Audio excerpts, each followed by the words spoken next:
congolais, peuple congolais, peuple, la radio de la résistance congolaise, la radio du peuple démuni, la radio du peuple sans voix.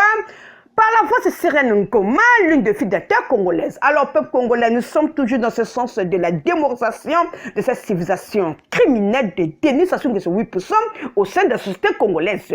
Peuple, nous avons constaté tout ce que le Congo-Brazzaville depuis de 32 ans de vivre dans une civilisation criminelle qui est en train de détruire la vie au quotidien d'un peuple. Un peuple qui a besoin tout simplement de la paix, de la dignité et de la valeur. Alors, peuple congolais, dans ce sens que nous tenons un sens résistant face à cette civilisation criminelle de dénonciation de 8%, bête qui n'a sens à rappeler le peuple congolais, donc utiliser l'alimentation d'une révision historique du Congo-Brazzaville après la conférence nationale. C'est-à-dire tout simplement, peuple congolais, bête qui n'a pas ça, point.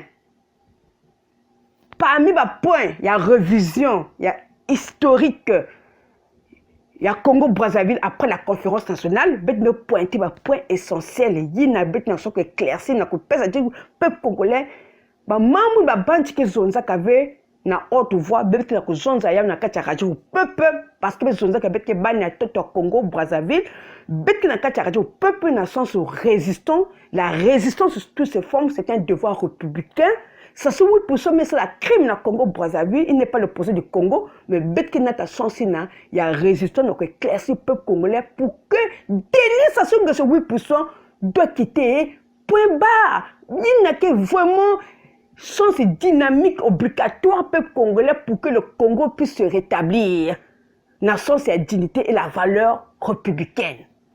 Alors, c'est la suite. Numéro 1, numéro 2, numéro 3.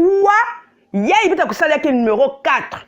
Donc, il y a le numéro 3, 2, 1. C'est la référence d'ailleurs pour comprendre pourquoi il y a le numéro 4.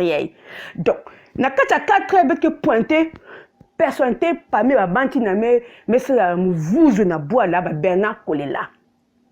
Parce que vraiment bosoto. Na kati makambo oyo après la conférence nationale de 1993 à 1997 donc besoin la peuple à vivre la situation moko oyo ezali mabe mingi oyo bato ba vivre ba kufaki. Alors, nande na lobaki na suite numéro 3, on a lobaki que Lusuba azaki na idéologie politique mais bon motopé ezaki malamu te malheureusement même si bon moto ezaki malamu te mais parce que azaki na entourage ya malamu alingaki vraiment que ça na face ya ko maintenir la démocratie na mboka malheureusement il était trahi lui-même par les saints et ensuite ça se 8% oyo ba congolais ba ignora aza le kola moto moko oyo asali bo moka mabe entre Lusuba et Bernard Kolela pour mboka na biso ekoya na ba guerre civile pour mboka na biso ekufwa na ndenge oyo ba congolais ba soko mona pasi mikolo yo jusqu'à aujourd'hui. Alors, nous la comprenons pourquoi les Congolais aiment prendre ça sur 8% comme une femme. C'est-à-dire que les hommes congolais adorent ces messieurs-là comme si c'était une femme. Mobile adore moi c'est donc Congo la Congo, c'est-à-dire que Badora ye le kola mwasi. Bakanisi ke azaka mwasi. Mais tant ba ko na mbeto ye akomi mobile na bango. Pour moi le système wana ezali mawa trop. Ce qui azali mwasi, il faut que na mbeto pe fois za mwasi. Na mbeto akoko za mobilité. Pour comprendre pourquoi on appelle ce langage wana. Nous sommes au sein de la radio peuple, toujours sur la terre à terre, peuple congolais, nous avons révisé en boka, makabo bato alobakate, biso tozo bimisango awa oba boma kanase. Alors, peuple congolais, Bernard Kolela azaki motomoko bono yebiye, oyo natango Mariango api wana, il paraît balinga ki ko bomaye en public, mais Mariango abi alibisaki ye. Maintenant, à la conférence nationale des Salami, bato ba lobby, comme la Bango. Maintenant, Congo, comme nation, c'est la démocratie. Donc, bato ba koko, c'est la parti politique na Bango. Pour mon parti politique, il y a Bernard Kolela. Oyo, vraiment, ils ont personne à tango wana. Ils ont vraiment que ça. Na ba idéologie na yé, na ndegi ya yé, ils ont vraiment un voix opposant à tango wana contre le régime unique à ça, c'est 8%. Mais non, même maintenant, même pour la Makaya Vanda na parti à Yandi, elle Vanda vraiment golo.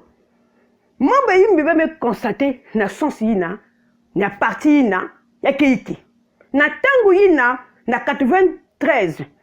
Bah mais ça va, non, enfin, na 90 c'est basé le seul lutin, peut-être que c'était ma date véro, faut savoir qu'on peut un compote historique ça na kwenda, na masolo kaka ya bana boala. Alors, bah l'élection de Salama, premier tour du Souba, na Bernard Kolela. Ça dit, mais là, ça se 8%. Il y a une qui va bien voter, ça va voter, il y a le V.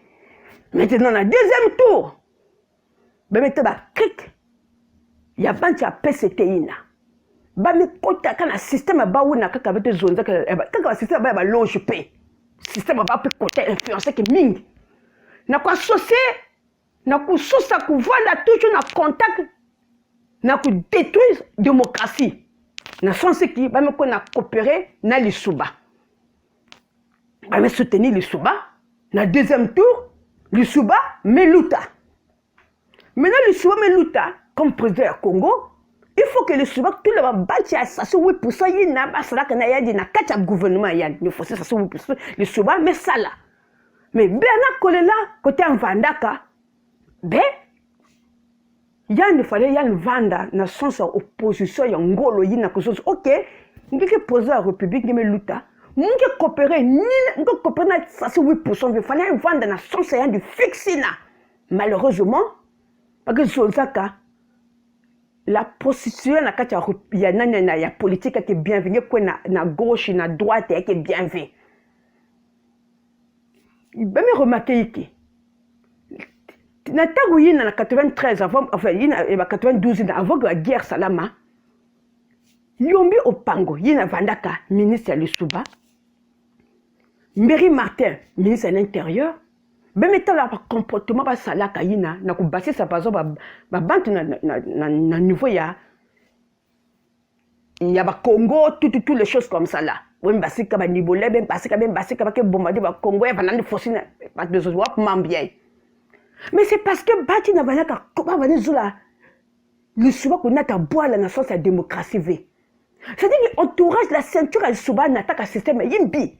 Il n'a tangu na Bernard Kolela va na kacha opposition ya vraina. Mais malheureusement nous sommes zonza sans se fixe Vandaka V. Ya Vandaka sans se fixe que Vandaka V. Pourquoi? Parce que je ne sais pas basé d'origine politique, il y a que concrétiser que dans le politique, dans le potentiel humain. Mais si il y a un potentiel humain, il y a que concrétiser basé d'origine politique. Donc je ne sais pas, le politique détruit la politique. Alors, ça c'est 8%. Mais quota, dans le système de l'Isuba, dans l'alliance. Mais si on a vraiment la réflexion, si y a une nation, c'est bien, le Souba de l'Andima, alliance, ça sous 8% V. Mais c'est parce que les autres ont écarté le Nord. Donc, je suis en Vandaka V. C'est pas ça, alliance, parce que le Nord, les deux rabbins, moi, c'est pas Bakaka. Parce que les deux rabbins, ça sous 8%. Il n'y a pas d'autres leaders. Or, c'est maintenant, par exemple, Yombi Kaka, Yann Mossi, peut-être, mais malheureusement, mais peut-être V. Parce que le système, il y a qui passe, il y a qui compliqué. Mais le but va là-bas qu'un sous-marin qui détruit le sens démocratique. Donc, alliance avec le Souba. Alors, il y a une politique qui a détruire la région et le poule. C'est-à-dire qu'on a bombardé le poule, même qu'on a bombardé les hélicoptères. Salama, on a bombardé les hélicoptères. Le Souba était mal entouré, le Souba était mal conseillé. Parce que on a un ministre. Ça soit un ministre, Cobra. Bernard Kolela, Ninja, l'Isuba, Koko, Nanina. Alors, même là, même qu'on a ça, les hélicoptères. na moment il n'a bien kutalaka maintenant les ça sont 8% quand maïe l'ampuku à ça les nini à moins que le suba azo pesa ye oyo azo ligate a comme ko kosa le suba azo ko respecter ba constitution te o boy comme ko bouder ko mobiliser bateau ko ça ba kamoko ma bena dans le nord ko boma bateau aluka bateau wana bazana pila ça dit que ma kamboza est belé oyo et ça la maka de telle sorte que mon boulot moko ele kaka na tango oyo le suba c'est quoi aiko taquer maintenant Bernard Kolela parce que pour taquer ça dit que ba comment bunda makam parce que yombi atinaki alongola ki bato ba nibola ki na ba Congo a commencé on va longwa donc comment ki mo nan ba biso ministre bango mais ba saki na terrain na bango miné alors Bernard Kolela vraiment ce que zaki botomoko oyo na ndenge oyo le potentiel humain ya solo alingaki kozama yele akota na ba jowana te du moko ayebi nana za ça sur 8% système